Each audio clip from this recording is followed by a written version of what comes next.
Welcome to the deep dive. Today, we're sort of acting as your guides, stepping through a really key framework in IT auditing. That's right. We're looking at the IT audit framework, ITF. Yeah, ITF. It's basically the rule book, the professional practices standard for IT audits globally. And it comes from ISACA. Exactly. It gives auditors structure, consistency. And for this deep dive, we're honing in on the IT audit and assurance standards statements. Think of this as us walking you through pages 11 to 15, standard by standard. Right. And these standards, they're grouped into general performance and reporting. We'll start with the general standards on page 11. Okay. So first up, Standard 1001, the Audit Charter. Okay, the audit charter. The main thing here under 1001.1 is that it has to be documented. It's like the constitution for the IT audit team. Documented, yeah. Defining its, what? Purpose, responsibility. Purpose, responsibility, authority, and accountability. All spelled out, no guesswork. And it can't just be something the team writes for itself, can it? 1001.2 says. No, absolutely not. It needs formal agreement, formal approval from the top. We're talking board of directors, audit committee, whoever's charged with governance. That buy-in is crucial, I imagine. Otherwise, you might get pushback. Definitely. That top-level approval gives the charter its teeth. And then on 1001.3, it's not a secret document. Right, you have to share it with executive management. Yep, executive and senior management need to see it, understand the audit function's mandate, and, relevant bits should be shared with the people being audited too. Sets expectational. Transparency. Yeah. Makes sense. And is it static? Like, said it once and done? No. A 1001.4 is clear on that. It needs a periodic review. And definitely review it if the organization's mission or strategy changes. Or if the audit function's role changes. Exactly. It has to stay aligned. An outdated charter just isn't effective against current risks. Okay, good point. Let's move to the next one, 1002. Organizational independence. This sounds fundamental. It absolutely is. You can't have a credible audit without independence. 1002.1 states the function needs to be free from conflicts of interest, undue influence. And if there is an issue, or even looks like one. Disclosure. You have to identify it and tell the appropriate people. That appearance part is just as important as actual impairment. Perception really counts here. Right, perception is key. So 1002.2 talks about a functional reporting relationship. What's that mean practically? Think of it as who the audit function ultimately answers to for its core mission. Usually that's high up aboard, the audit committee.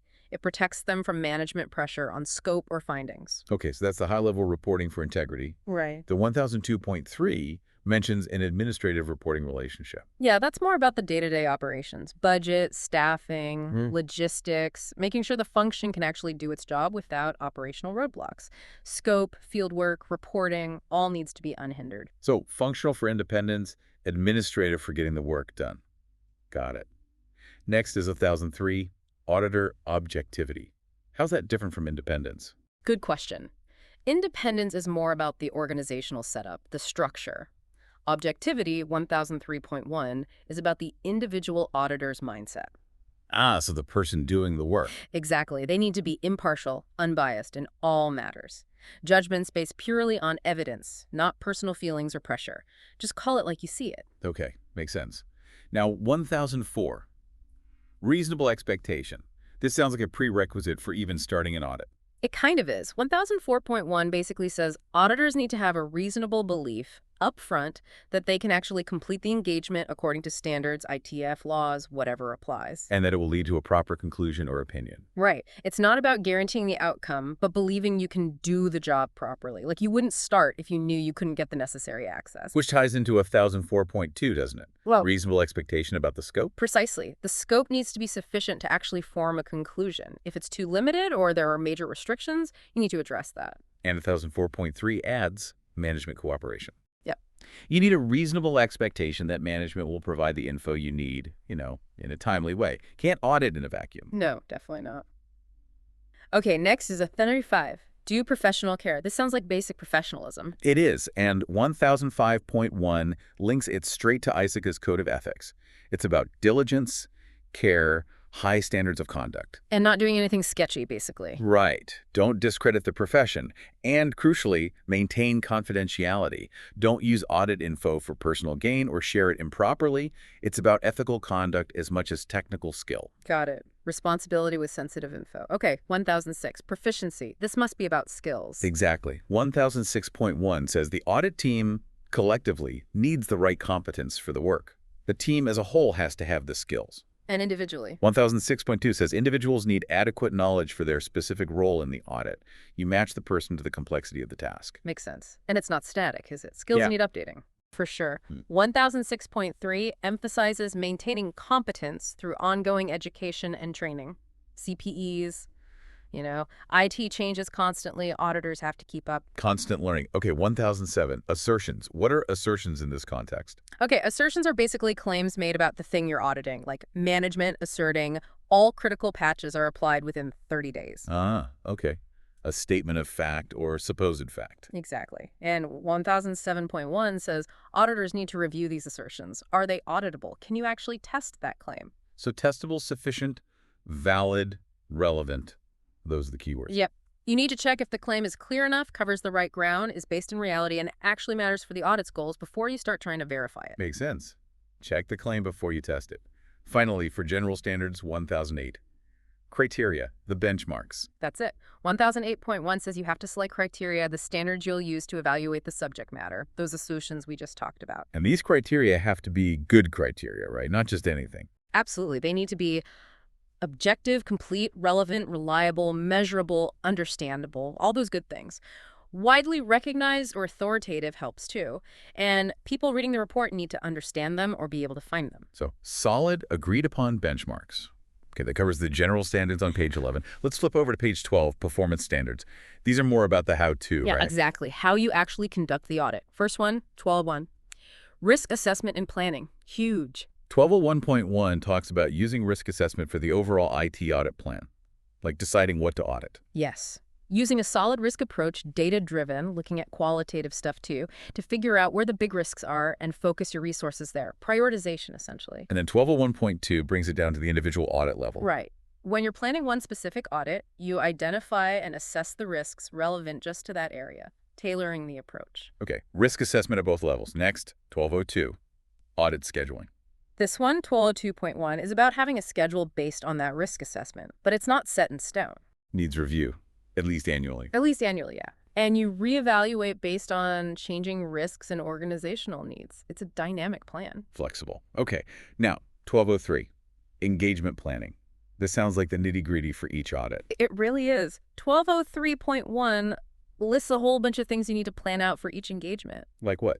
Objectives, scope. Objective scope, definitely. Also, the resources needed, people, tools, budget, the timing, the deliverables.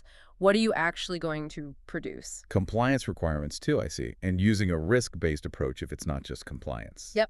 And any specific issues for that particular audit, documentation needs, how you'll use tech or data analysis, cost-benefit considerations. Wow, okay.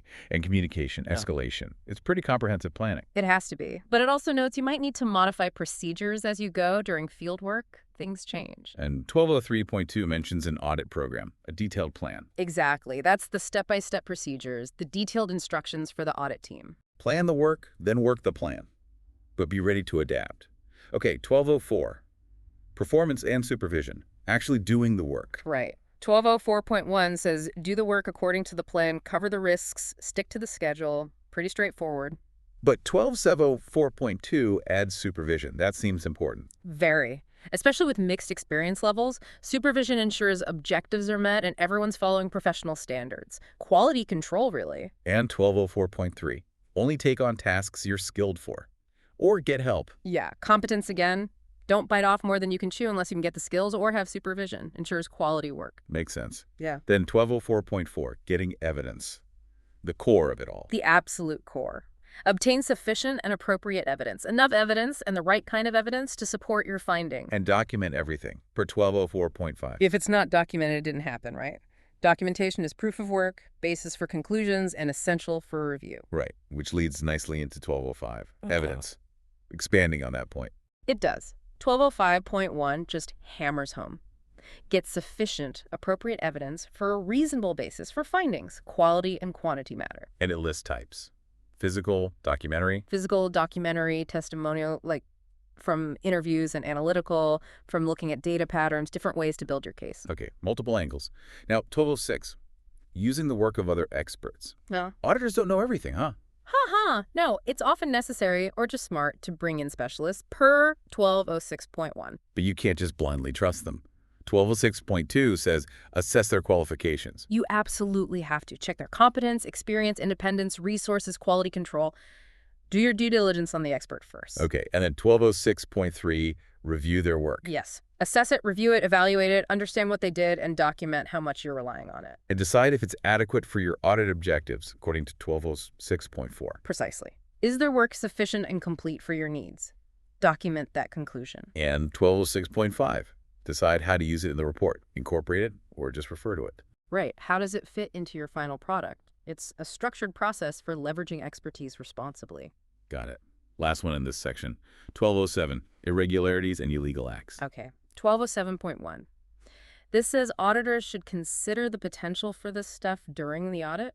It doesn't say they have to find all fraud, though. No, it's not making them forensic accountants by default.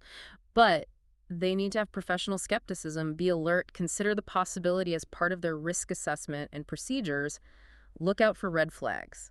Okay, maintain awareness. Well, that takes us through the performance standards, pages 12 to 15. We've covered a lot. We certainly have. From the general principles like independence and objectivity through to the performance standards on planning, risk assessment, evidence. You really see the structure ITF provides. It's a logical flow. It is. It builds a foundation for doing effective ethical IT audits. Planning, independence, competence, evidence, they're all pillars. Absolutely. It really highlights how much goes into providing assurance. So, for everyone listening, maybe think about this. How does understanding these core audit principles, the need for charters, independence, solid planning, evidence, change how you view assurance or risk management in an organization? Yeah, it's not just a checkbox exercise. There's a rigorous framework behind it, aiming for trust and integrity. Whether you're an auditor, being audited, or just rely on IT systems, understanding these standards gives you, I think, a better appreciation for what goes into keeping things on track. Definitely food for thought. A framework built on diligence and careful examination.